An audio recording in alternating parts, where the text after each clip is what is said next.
गिबि गिबियावनो गोथार बाथौ साननि मुङै आं गासै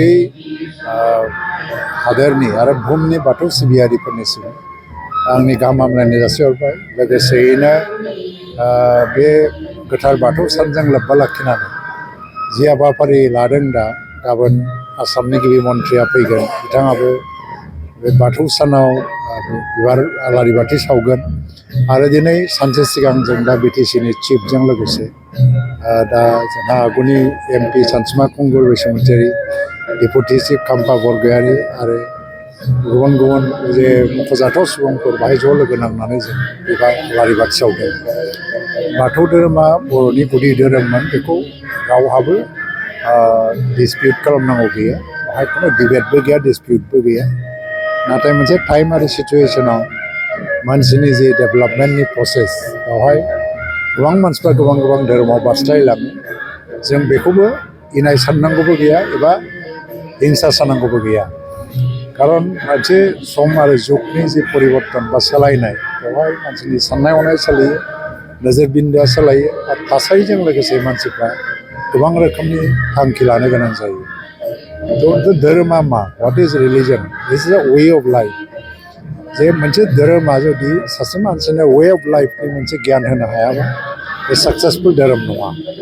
थ' ओंखायनो बुहुमनि गिदिर गिदिर धोरोमफ्रा दिनै सारभाइभ जादोंना, बिसोरो वे अफ लाइफ होयो।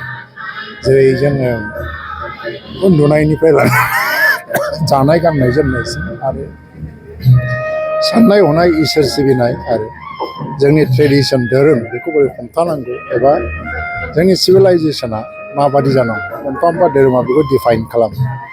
दा जाय धोरोमा बेखौ होनो हाया, बे धोरोमखौनो मानसिफ्रा नागारलाङो। दा मोनसे समाव जों बर'फ्रा सेडलि बेडलि जादोंमोन।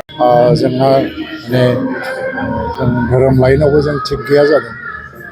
बेफोरखौ लानानै सेडलि बेडलि जालांनायाव दिनै बर'फ्रा गुबुन गुबुन धोरोमाव गावस्रालांदोंब्लाबो, नाथाय बयबो धोरोमनि थांखिया जानांगौना जों मानसि हिसाबै, हारि हिसाबै बयबो अनलायनानैनो थांनानै थानांगौ ज'यै।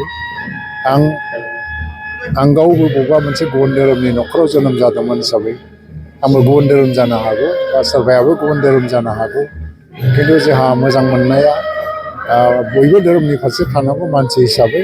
फारसेथिंहाय बाथौ धोरोमा जोंनि गुदि धोरोममोन। बे बिथिङाव बिनि माखासे आसार खान्थिखौ गुबुनारि धोरोमफ्राबो फल' खालामनो हायो। जुदिअ धोरोमखौ जोङो फल' खालामाबाबो बाथौ धोरोमा होलांनाय माखासे आसार खान्थिखौ समाजनि आसार खान्थि हिसाबै जोङो मानिनानैबो थांनो हायो। थ' बे समा फैगोन मालाबा समाव।